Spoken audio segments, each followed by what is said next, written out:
Un voluntario pregunta. Un espacio de aprendizaje y entretenimiento.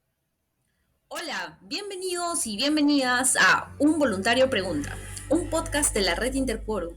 En cada episodio vamos a responder junto a nuestros invitados diferentes preguntas que nuestros amigos voluntarios y oyentes en general realicen. Cada tema que abordaremos está en relación con los hechos que se están desarrollando en la actualidad. Yo soy Alenka Núñez y los estaré acompañando en esta temporada. La pregunta voluntaria del día es: Mucho gusto, un voluntario pregunta. Soy Nicole Núñez, estudiante de arquitectura de la Universidad de Huánuco. Quería preguntarles sobre un acontecimiento penoso que ha causado muchas muertes y pérdidas estas últimas semanas. Hago referencia al ciclón Yaku. Mi duda es si este tipo de fenómenos o desastres son naturales o tienen alguna relación con la contaminación ambiental u otros temas sociales. Muchas gracias, espero me puedan responder pronto. Saludos a todos. Antes de responder la pregunta voluntaria de la semana, damos la bienvenida a nuestra invitada de hoy, con la que estamos iniciando esta temporada del podcast. Y es así que estoy muy alegre de presentar a una gran amiga que conocí en el contexto de voluntariado, específicamente en la Compañía de Bomberos del Perú, en ya un lejano 2017. Es increíble decir que actualmente ambos somos bomberas voluntarias. Habiendo dicho ello, les presento a nuestra invitada especial de hoy, Anel Zelaya, ingeniera ambiental por la Universidad Nacional Agraria de la Selva, ubicada en la hermosa y calurosa ciudad de Tingo María, en la región de Huánuco, perteneciente al Perú. Ha trabajado en diversas empresas, trabajando específicamente en temas ambientales. Tiene experiencia en consultorías, instrumentos de planificación frente a desastres y su línea de investigación está relacionada al tema de hoy: prevención y abordamiento de desastres naturales. Bienvenida, Nel. Hola, Lenka, ¿qué tal? Hey, te confieso que cuando recibí esta invitación de la red Interquorum, la verdad me sentí honrada. Es la primera vez que estoy de este lado de un podcast y pues es emocionante. Espero que mi mensaje sea lo suficientemente conciso y la gente que nos oiga lo pueda recordar.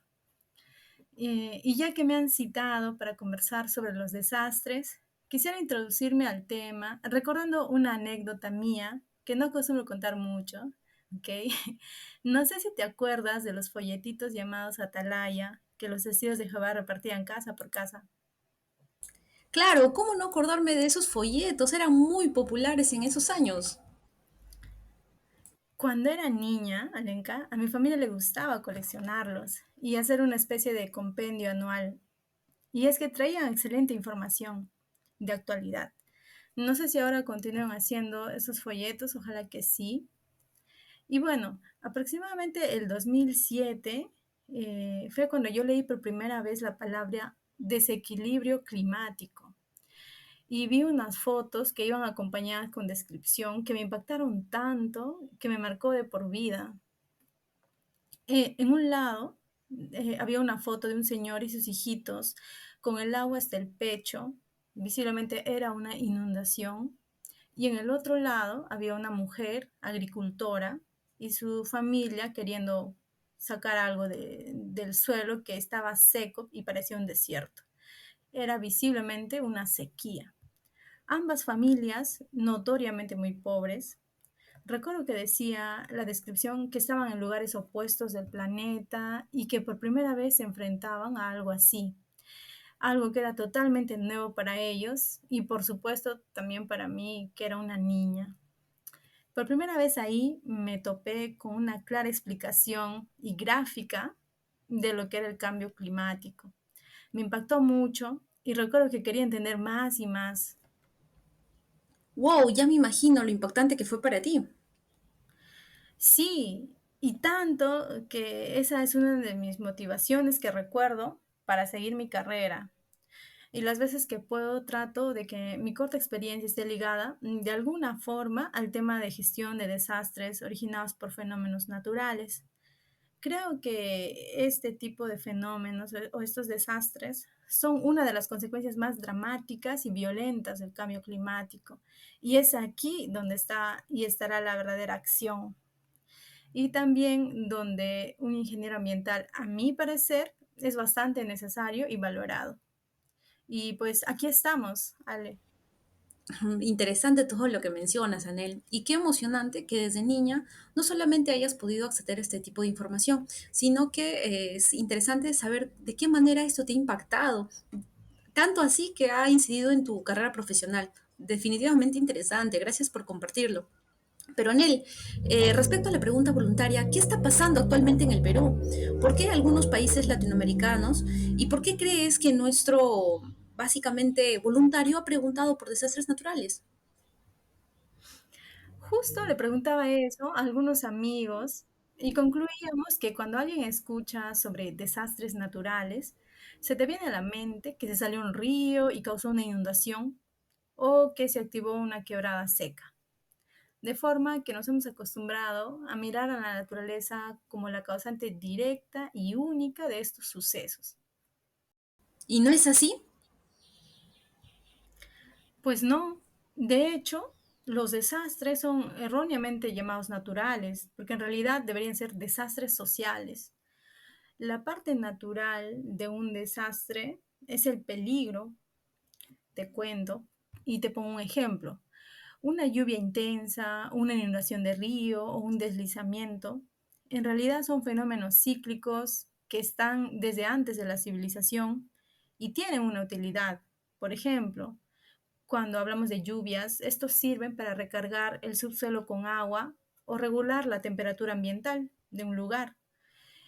También para enriquecer suelos y aguas con nutrientes, ¿no? Hablando de las inundaciones que se dan a partir de lluvias.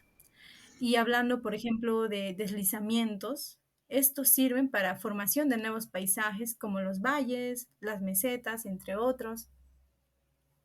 Wow, si lo pones así, Anel, parecería que las lluvias intensas parecen ser algo bueno. Pero para que ocurra un desastre, es necesario tener pérdidas o daños, es decir, presencia de humanos o de sus propiedades. El problema, Alenka, al denominar a un desastre como natural, es que le damos toda la responsabilidad a la naturaleza como si ésta fuera vengativa y cruel, olvidando que estos fenómenos siempre han existido y no van a dejar de hacerlo, ¿no? Y nos han brindado las riquezas del mundo tal como lo conocemos ahora.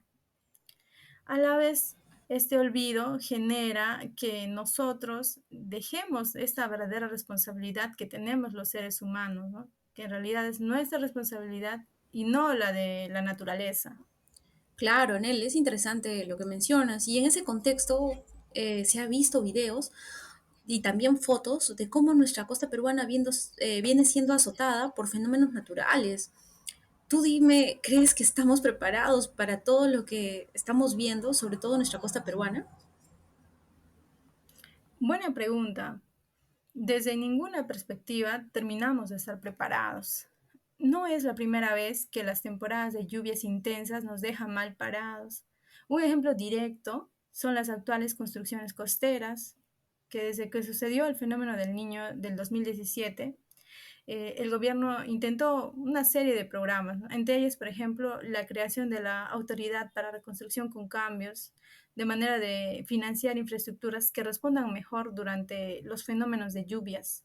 Pero hasta la fecha, la verdad que no se está rindiendo buenos frutos. Claro, y si me permites un comentario, Anel, se criticó Claro, mucho a claro. la autoridad de reconstrucción con cambios acá en el Perú, porque más allá de hacer construcciones para hacer una suerte de planificación, trataban de recuperar lo que básicamente un desastre había llevado, ¿no? Entonces, por ahí también vemos que la planificación no estaba presente.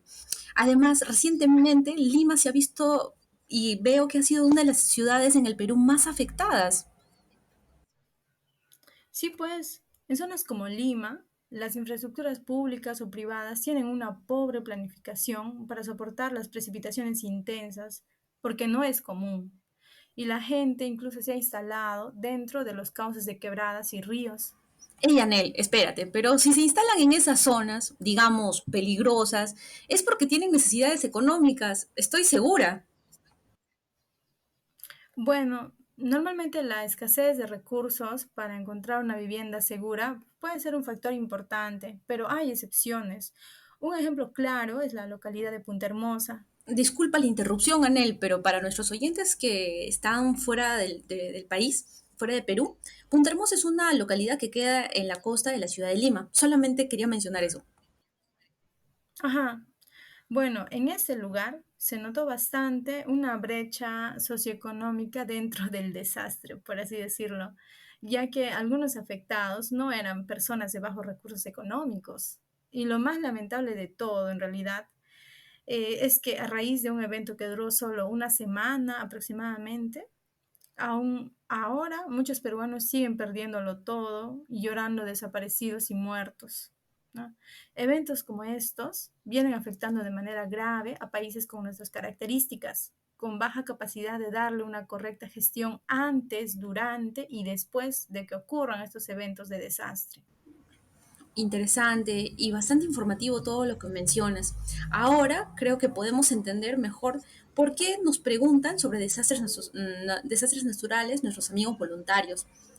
Pero, Anel, ya que mencionas todo este tema de desastres, planificación, dime, ¿de alguna manera influye nuestra ubicación geográfica para ser más o menos afectados? Pues sí, el Perú está ubicado en un lugar del planeta que le ha permitido gozar de envidiables paisajes naturales y biodiversidad que muy pocos países igualan. Y por eso recibimos bastantes turistas, ¿no? Tenemos una riqueza de turismo de aventura y natural enorme. En un solo país, como el Perú, tenemos la confluencia de la cordillera de los Andes, la zona del trópico, la corriente de Humboldt, el cinturón de fuego del Pacífico y así otros accidentes geográficos. Pero esta ubicación a la vez es el escenario perfecto para muchos eventos extremos. En ese marco, Anel, ya que has hablado de ciclones, ¿qué se entiende por un ciclón? Los ciclones, incluyendo el Yaku, por supuesto, son fenómenos climáticos peligrosos que para desarrollarse requieren bajas presiones atmosféricas y circulaciones ciclónicas, y esto lo encuentran en océanos tropicales. El ciclón como tal es una tormenta de giro cíclico, es decir, tiene la forma de una espiral y es de rápida rotación y a su paso produce inestabilidad y aporta mucha humedad. De acuerdo con la Organización Mundial Meteorológica, pueden afectar las mareas, causando inundaciones, así como vientos extremos, tornados y rayos. Su origen necesita del calentamiento del océano y vientos cálidos. Y esto podría ser facilitado por un calentamiento que es característico, conocido, y es el fenómeno del niño, pero en sus inicios, porque aún no estamos.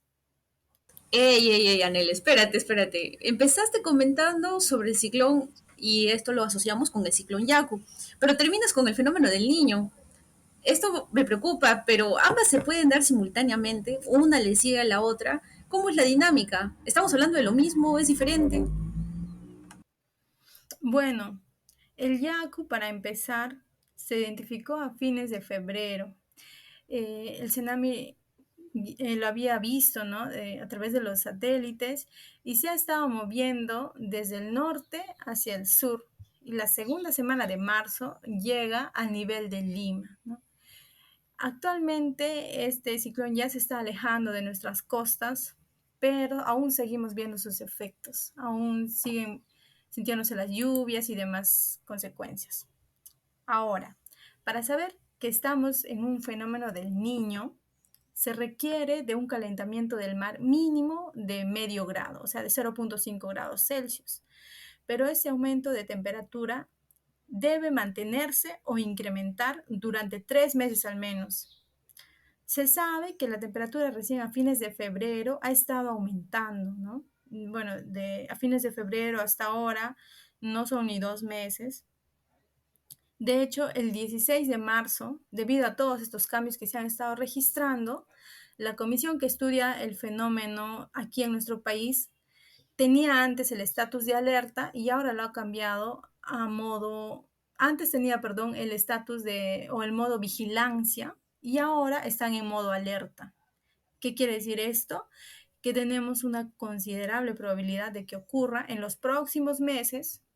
Ojo, aún no estamos con el niño. Podríamos decir que tenemos sospechas de que traemos un niño, ¿no? Por así decirlo. Tenemos un niño dentro de nosotros. Wow, Exacto. es decir, que a la fecha solo hemos tenido el ciclón Yaku, o sea, todo lo que nos ha pasado solo el ciclón Yaku. Y si durante estos 3 meses continúa elevándose la temperatura, podríamos estar hablando de un posible fenómeno del niño dentro de poco. Bueno, si es que se mantiene esta gradiente que es de incrementar o si se mantiene solamente en medio grado hacia arriba, ¿no? La temperatura. En conclusión, para terminar esta parte, podríamos decir que ambos fenómenos, así como cualquier fenómeno ambiental que no es que solo tenga una causa, sino es una mezcla de muchos factores ambientales. Pero estos dos tienen una causa común que es crucial y es el incremento en la temperatura del mar, ¿no? ¿Y esto por qué se da? Pues por un calentamiento del planeta. Es bastante preocupante todo lo que nos mencionas, Anel. Pero bien, o sea, básicamente es un tema por el lugar donde estamos ubicados geográficamente. Y por lo que entiendo, son Exacto. fenómenos que sí o sí van a pasar, pero no se sabe la intensidad. Entonces aquí viene mi pregunta. ¿Para qué intentar algo? ¿Es posible estar mejor preparados? Si va a pasar sí o sí. Bueno, entiendo que te refieres al futuro, ¿no? Si un futuro igual va a pasar, ¿para qué intentar? A saber, sí se puede planificar. Y aquí se me viene una frase que encajaría bien, es un gran poder conlleva una gran responsabilidad. Y sí es posible estar mejor preparados, debemos aprender a ser resilientes ante estos eventos. Ya se han visto videos en redes de cómo otros países más de repente desarrollados u ordenados, que respetan las causas e invierten en obras adecuadas durante la planificación de sus obras, de sus trabajos de construcción, no sufren estas lluvias intensas. En este punto, por ejemplo, el gobierno tiene la responsabilidad más enorme, ¿no? Ellos deberían iniciar con proyectos de prevención de gran envergadura, que normalmente duran más de 5 años, es decir, sobrepasa la gestión del propio alcalde o del propio gobernador, pero es mejor para ellos y les conviene invertir en proyectos sin visión, que duran 1 o 2 años, y esto pues le hace quedar bien, ¿no? Porque este gobernador queda como el que más obras hace. O, por ejemplo, una parte conveniente es que durante una emergencia, cuando el gasto no se supervisa y fiscaliza, pues para ellos es más lógico atender una emergencia con obras y kits de urgencia que financiar un proyecto con visión que dure más tiempo y busque prevenir desastres, por ejemplo. También hay algo que hemos escuchado hace mucho tiempo, son esos favores de campaña. A mí he crecido escuchando ese término. Y para incrementar su popularidad, muchas autoridades otorgan permisos y certificados sin fiscalización. Por ejemplo, eso beneficia a las mafias que lucran con terrenos que muchas veces son inseguros y las personas inocentes luego compran estos terrenos. Y así te podría narrar una serie de graves olvidos que ahora nos están pasando factura. Es increíble, Anel, escuchar todas estas situaciones que están, por lo que escucho, súper alejadas de ser fenómenos naturales, o sea, o fenómenos propiamente naturales. Una vez más, parecería ser causas sociales que afectan o inciden en los desastres que tenemos. Y es cierto, si me permites un comentario, es que cada temporada veo autoridades durante cierto tiempo que se toman bastantes fotos, ¿no? Para, digamos, tener un rédito político y de alguna manera hacerse publicidad, ¿no? Cuando vemos a un alcalde, a un presidente con unas botas trabajando por su pueblo, esa imagen vende bastante bien, ¿no? Y sí, bueno, concuerdo contigo. Exacto. Carambas. Pero Anel, me ha llamado bastante la atención un término que has utilizado y es resiliencia. ¿Qué es ese término? Normalmente lo hemos escuchado en la psicología ¿Qué significa ser resilientes en términos ambientales? Bueno, la resiliencia, como sabrás, es la capacidad de adaptarse, ¿no? En ese caso, aplicada a las sociedades, es la capacidad que podemos tener para adaptarnos a un cambio que algunas veces puede ser devastador. Ese cambio sería, por ejemplo, un desastre o un fenómeno natural que viene antes del desastre. Este término nos ofrece soluciones que tienen que ser, claro, desde lo político, desde la ingeniería, desde la tecnología, soluciones sistémicas para poder responder, estar más preparados a este tipo de eventos, de fenómenos, ¿no? Pero es importante no descuidar el respeto a la naturaleza, ya que nosotros somos parte de ella y debemos aprender de sus ciclos e incluso sacar provecho de estos sin vernos afectados, ¿no? Tal cual un ser humano cuando se enfrenta a aspectos negativos de la vida, como sociedad, pues los aspectos negativos de la vida son estos desastres que vienen cíclicamente y periódicamente cada cierto tiempo, ¿no? Correcto, mencionas soluciones, digamos, a nivel macro, pero como ciudadanos podemos hacer algo. Bueno, hay una serie de recomendaciones que googleando podríamos encontrar, ¿no? Sobre disminuir nuestra huella de carbono, cuidar el agua, disminuir nuestra huella hídrica, por ejemplo. Eh, pero aquí quisiera acotar algo, ¿no? Lamentablemente, desde el abandono desmedido del estado actual de nuestro gobierno, con la ignorancia y la falta de oportunidades, hay soluciones que en realidad podrían impactar más, ¿no? Lo que pienso yo podríamos pedir es más educación e información, difundir la información ambiental y nuestros derechos como ciudadanos para exigirle a nuestras autoridades que justifiquen sus sueldos, ¿no? Y nos garanticen vida digna e igualdad de oportunidades, ¿no? Por ejemplo, igualdad de oportunidades al construir o tener nuestra vivienda en un lugar seguro. En ese sentido, lo que deberíamos hacer como ciudadanos es solicitar el respeto de nuestros derechos. Interesante, interesante, ¿no? Más allá de una acción ciudadana individual, lo que llamarías tú es una acción ciudadana colectiva, quizá desde voluntariados, desde asociaciones civiles, para poder hacer frente de manera conjunta, que tendría mayor impacto. Muy interesante el enfoque que le das. Pero, Anel, ¿qué nos depara el futuro? Porque ya con todos los que nos has comentado es bastante preocupante. Bueno, el futuro, Alenka, está aquí. Somos el futuro, por así decirlo. ¿Por qué digo esto? Mira, te comento.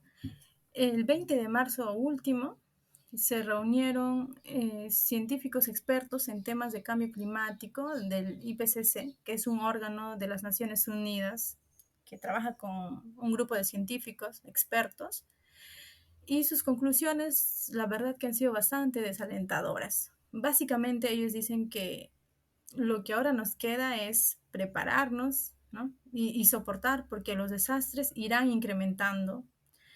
Y otro dato preocupante es que actualmente la mitad de la población vive en regiones muy vulnerables a los efectos del cambio climático. El cambio climático, en palabras simples, ya está ocurriendo y se va a intensificar, afectando más a aquellas personas que menos han contribuido en el problema. Es muy desolador el escenario que nos dibujas, Anel, pero wow, solamente nos queda hacer una suerte de reflexión respecto al tema. Pero bueno, ya que nos indican que tenemos que responder la pregunta voluntaria, Anel, ¿los desastres terminan siendo naturales? Bueno, con todo lo conversado, queda claro que no. Los desastres son fenómenos sociales y se pueden evitar. ¿Cómo? Planificando nuestro territorio, gestionando los riesgos de desastres dentro de nuestro territorio antes, durante y, bueno, no esperar tanto el después, ¿no? Sino antes, planificando, gestionando los riesgos antes. Definitivamente, hagamos una suerte de reflexión respecto a todo lo dicho.